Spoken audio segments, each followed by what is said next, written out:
We just put out a big update for Inbox Zero and I wanted to show you what's new.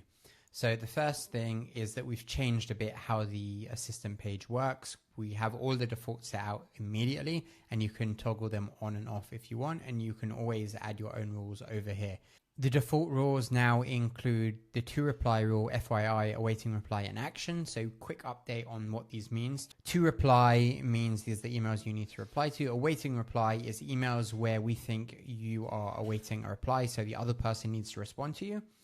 Action is an email which is completed, so you're in the middle of a conversation and there's no more actionable things to be done, so that's an action conversation.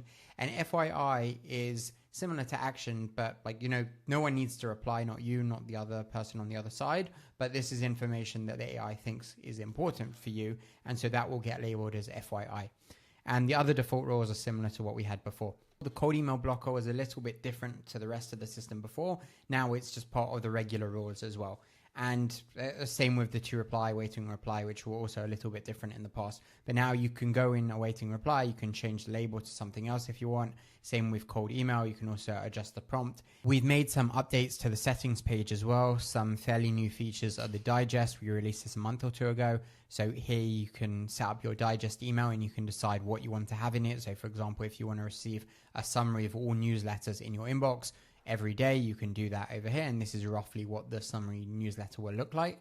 We also added signature support recently, and we have this referral signature. If Inbox Zero has drafted a reply for you, it will say drafted by Inbox Zero, but if you don't like that, you can just toggle it off over here in the settings.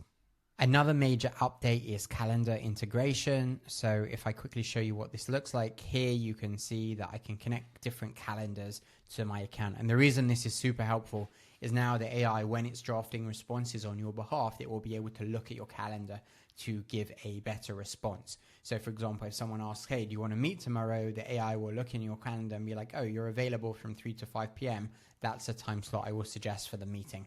And the same goes if someone suggests a time, the AI could respond for you or draft a response, which makes more sense based on your actual availability. We also added a nice analytics feature recently. So here you can see AI processed emails. So you can see what emails are filling up your inbox. So you can see this account has tons of GitHub emails, has notifications, newsletters, and you can also view this as a pie chart. So this inbox, for example, it doesn't get that many emails that need a reply, but it gets a lot of newsletters, notifications, and marketing email.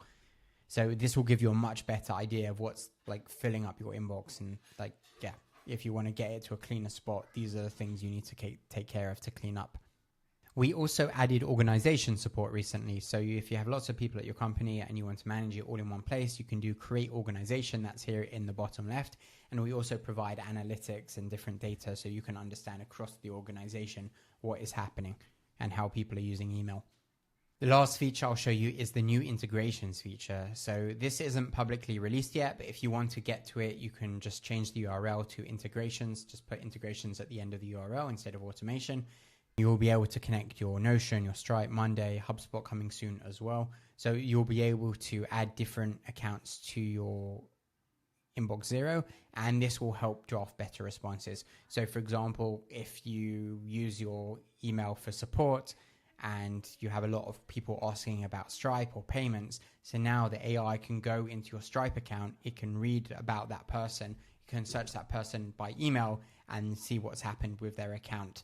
And therefore it can give a much better drafted response. In a similar manner to the calendar integration, we are giving the AI access to more systems and tools that you use already to draft much better responses. It doesn't impact anything else. It doesn't impact the rules we choose to run. But when we are drafting a response, we want to give the AI as much information as possible to draft the best response it can. So if you use a CRM or Stripe, take a look at the integrations page. It's currently available for everyone. Last tip I'll give you, if you have an older account and you want to set up your account afresh and go through the onboarding, so just change the URL to /onboarding at the end and you can go through it. And what this will do is help set you up with really good defaults for your account. I hope you enjoy the updates. We have a bunch more coming out in the weeks ahead. Any requests, feel free to reach out to us as well. We're always happy to hear what you're struggling with over email and how we can make Inbox Zero better for you.